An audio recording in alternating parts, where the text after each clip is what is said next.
ಪೂಜ್ಯಾಯ ರಾಘವೇಂದ್ರಾಯ ಸತ್ಯಧರ್ಮರತಾಯ ಚ ಭಜತಾಂ ಕಲ್ಪವೃಕ್ಷಾಯ ನಮತಾಂ ಕಾಮಧೇನುವೆ. ನನ್ನ ಸಮಸ್ತ beats of India Kannada channel ವೀಕ್ಷಕರೆಲ್ಲರಿಗೂ ವಿಭಾ ಶೆಟ್ಟಿ ಮಾಡುವ ನಮಸ್ಕಾರಗಳು. ಎಲ್ಲರಿಗೂ ಯುಗಾದಿ ಹಬ್ಬದ ಹಾರ್ದಿಕ ಶುಭಾಶಯಗಳು. ಬೇವಿನ ಕಹಿ ಬಾಳಿನಲ್ಲಿ ಮರೆಯಾಗಲಿ, ಬೆಲ್ಲದ ಸಿಹಿ ನಿಮ್ಮ ಜೀವನದಲ್ಲಿ ಸದಾ ತುಂಬಿರಲಿ. ಈ ಯುಗಾದಿ ನಿಮ್ಮ ಬದುಕಿನಲ್ಲಿ ಸುಖ, ಶಾಂತಿ ಮತ್ತು ಸಮೃದ್ಧಿ, ಹೊಸ ಬೆಳಕನ್ನು ತರಲಿ ಅಂತ ಹಾರೈಸ್ತಾ ಹೊಸ ವರ್ಷದ ಶುಭಾಶಯಗಳನ್ನ ನಿಮ್ಗೆ ಹೇಳ್ತಾ, ಯುಗಾದಿ ಹಬ್ಬ ಅಂತಂದ್ರೇನೆ ಪ್ರತಿಯೊಬ್ಬರಿಗೂ ಕೂಡ ಏನೋ ಹೊಸ ವರ್ಷ ಬರ್ತಾ ಇದೆ.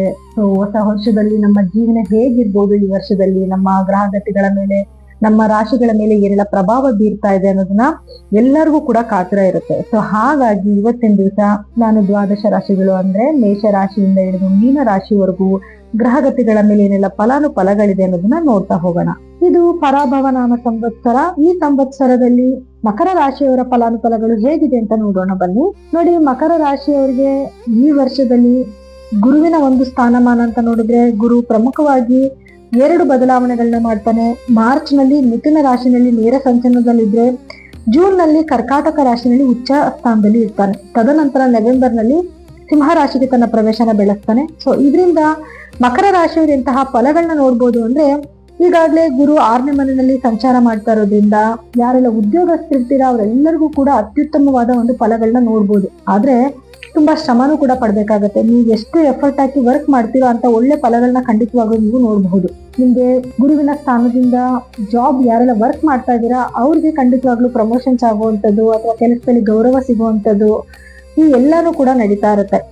ಹಾಗೆ ಕಾಂಪಿಟೇಟಿವ್ ಎಕ್ಸಾಮ್ಸ್ ಏನಾದ್ರು ಮಕ್ಕಳು ಬರೀತಿದ್ದಾರೆ ಅಂತಂದ್ರೆ ಅದರಲ್ಲಿ ವಿನ್ ಆಗುವಂಥದ್ದು, ಎಜುಕೇಶನ್ ಅಲ್ಲಿ ಬಹಳಷ್ಟು ಮುಂದಿರುವಂಥದ್ದು, ಬ್ಯಾಂಕಲ್ಲಿ ಲೋನ್ಗಳಿಗೆ ಅಪ್ಲೈ ಮಾಡಿದ್ರೆ ಲೋನ್ ಆಗುವಂಥದ್ದು, ಕೋರ್ಟಲ್ಲಿ ಕೇಸ್ ಏನಾದ್ರು ಇತ್ತು ಅಂದ್ರೆ ಅದು ನಿಮ್ ಪರವಾಗಿ ಆಗುವಂಥದ್ದು ಎಲ್ಲವೂ ಕೂಡ ನಡೀತಿರುತ್ತೆ. ಶತ್ರುಗಳ ಮೇಲೆ ಜಯ ಕೂಡ ಸಾಧಿಸ್ತೀರಾ.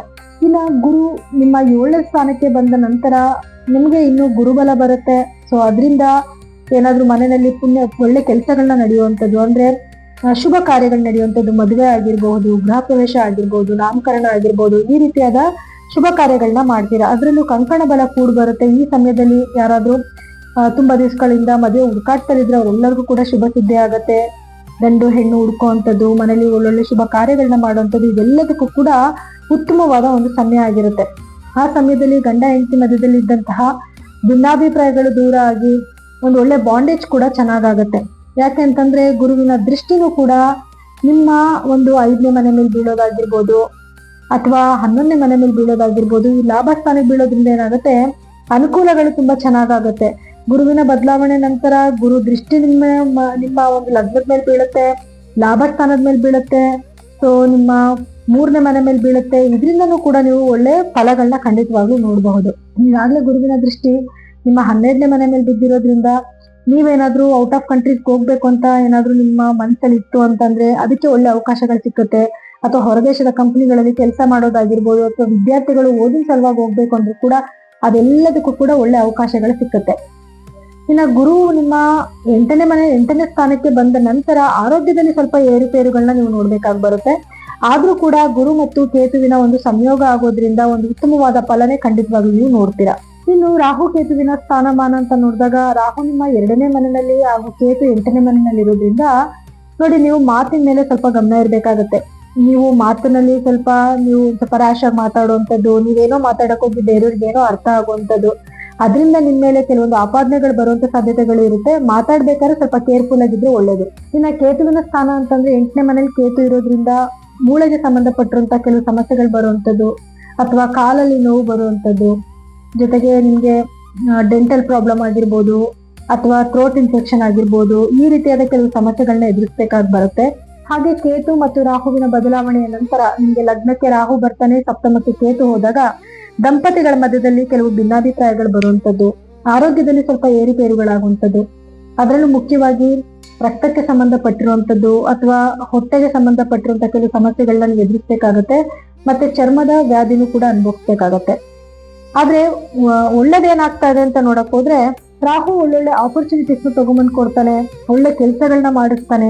ಈ ಸಮಯದಲ್ಲಿ ನೀವೇನಾದ್ರೂ ಉತ್ತಮವಾದ ಕೆಲಸಗಳು, ನೀವೇನಾದ್ರೂ ನ್ಯೂ ಸ್ಟಾರ್ಟ್ಅಪ್ ಮಾಡ್ಬೇಕು ಅಂತಾನೆ ಅದಕ್ಕೂ ಕೂಡ ಉತ್ತಮವಾದ ಒಂದು ಸಮಯ ಆಗುತ್ತೆ. ಸೊ ಈ ಸಮಯನ ನೀವು ಸದುಪಯೋಗ ಪಡಿಸ್ಕೋಬೇಕು. ಏನೇ ಗಂಡ ಹೆಂಡತಿ ಮಧ್ಯದಲ್ಲಿ ಭಿನ್ನಾಭಿಪ್ರಾಯಗಳು ಬಂದ್ರೂ ಕೂಡ ಗುರುವಿನ ಒಂದು ದೃಷ್ಟಿ ಇರೋದ್ರಿಂದ ಖಂಡಿತವಾಗ್ಲೂ ಆ ಸಮಸ್ಯೆಗಳಿಂದಲೂ ನೀವು ಈಚೆ ಬರಬಹುದು. ಇನ್ನ ಶನಿಯ ಸ್ಥಾನಮಾನ, ನಿಮ್ಮ ರಾಶಾಧಿಪತಿಯಾಗಿರುವಂತಹ ಶನಿ ಕೂಡ 3ನೇ ಮನೆಯಲ್ಲಿ ಕೂತಿರೋದ್ರಿಂದ, ಈ ವರ್ಷ ಪೂರ್ತಿ 3ನೇ ಮನೆಯಲ್ಲೇ ಇರೋದ್ರಿಂದ ತುಂಬಾ ಧೈರ್ಯವಾದ ಕೆಲವು ಕೆಲಸಗಳನ್ನ ನೀವು ಮಾಡ್ತೀರಾ. ಹಾಗೆ ಆತ್ಮವಿಶ್ವಾಸ ಚೆನ್ನಾಗಿರುತ್ತೆ. ನಿಮ್ಗೆ ಏನ್ ಕೆಲಸ ಮಾಡೋದಕ್ಕೂ ಕೂಡ ಮುಂದುವರಿಯೋದು ಅಥವಾ ಹೋಗೋದು ಎಲ್ಲಾ ಕೆಲಸಗಳನ್ನು ಕೂಡ ಮಾಡ್ತೀರಾ. ಇನ್ನು ವಿದ್ಯಾರ್ಥಿಗಳಿಗೂ ಕೂಡ ಎಜುಕೇಶನ್ ಅಲ್ಲಿ ಬಹಳಷ್ಟು ಮುಂದಿರ್ತೀರಾ. ರೈತರಿಗೂ ಕೂಡ ತುಂಬಾ ಉತ್ತಮವಾದ ಒಂದು ಸಮಯ ಆಗಿರುತ್ತೆ. ಯಾಕಂದ್ರೆ ಗುರುವಿನ ಸ್ಥಾನಮಾನ ಅಷ್ಟು ನೆಗೆಟಿವಿಟಿ ಇಲ್ದಿರೋದ್ರಿಂದ 8ನೇ ಮನೆಗೆ ಗುರು ಬಂದ್ರೂ ಗುರುವಿನ ಒಂದು ದೃಷ್ಟಿ ಕೆಲವೊಂದು ಬೇಕಾಗಿರುವಂತ ಒಳ್ಳೊಳ್ಳೆ ಮನೆಗಳ ಮೇಲೆ ಬೀಳೋದ್ರಿಂದ ಅದು ಕೂಡ ನಿಮ್ಗೆ ಅದೃಷ್ಟನ ತಗೊಂಡ್ ಕೊಡುತ್ತೆ. ಆದ್ರೆ ಆರೋಗ್ಯದಲ್ಲಿ ಸ್ವಲ್ಪ ಏರುಪೇರುಗಳನ್ನ ಮಾಡುತ್ತೆ.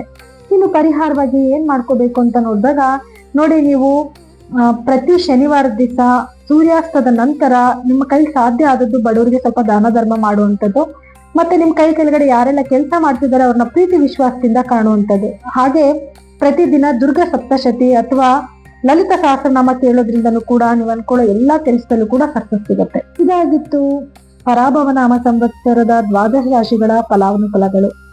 ಸೊ ಈ ಫಲಗಳಲ್ಲಿ ನಿಮ್ಗೆ ಏನಾದ್ರೂ ವ್ಯತ್ಯಾಸಗಳು ಕಂಡು ಬರ್ತಿದೆ ಅಂತ ಅಂದಾಗ ಖಂಡಿತವಾಗಿ ನಿಮ್ಮ ಜಾತಕನ ಒಮ್ಮೆ ಪರಿಶೀಲನೆ ಮಾಡಿಸ್ಕೊಳ್ಳಿ. ಯಾಕೆ ಅಂತಂದ್ರೆ ಅದರಲ್ಲಿ ಗ್ರಹಗಳ ಸ್ಥಾನಮಾನ ಬೇರೆ ಆಗಿರುತ್ತೆ, ನಿಮ್ಮ ದಶಾಭುಕ್ತಿ ಬೇರೆ ಆಗಿರುತ್ತೆ, ಇದ್ರ ಮೇಲೆ ಫಲಗಳಲ್ಲಿ ವ್ಯತ್ಯಾಸ ಕೂಡ ಆಗುತ್ತೆ. ಸೊ ಹಾಗಾಗಿ ನೀವೇನಾದ್ರೂ ನಿಮ್ಮ ಜಾತಕಗಳನ್ನ ಪರೀಕ್ಷೆ ಮಾಡಿಸ್ಕೋಬೇಕು ಅಂತಂದ್ರೆ ಕೆಳಗಡೆ ಸ್ಕ್ರೋಲ್ ಆಗ್ತಿರುವಂತ ನಮ್ಮ ನಂಬರ್ಗೆ ಕರೆ ಮಾಡಿ ನಿಮ್ಮ ಜಾತಕಗಳನ್ನ ಪರಿಶೀಲನೆ ಮಾಡಿಸ್ಕೋಬಹುದು. ಸೊ ಎಲ್ಲರಿಗೂ ಕೂಡ ನನ್ನ ಧನ್ಯವಾದಗಳು.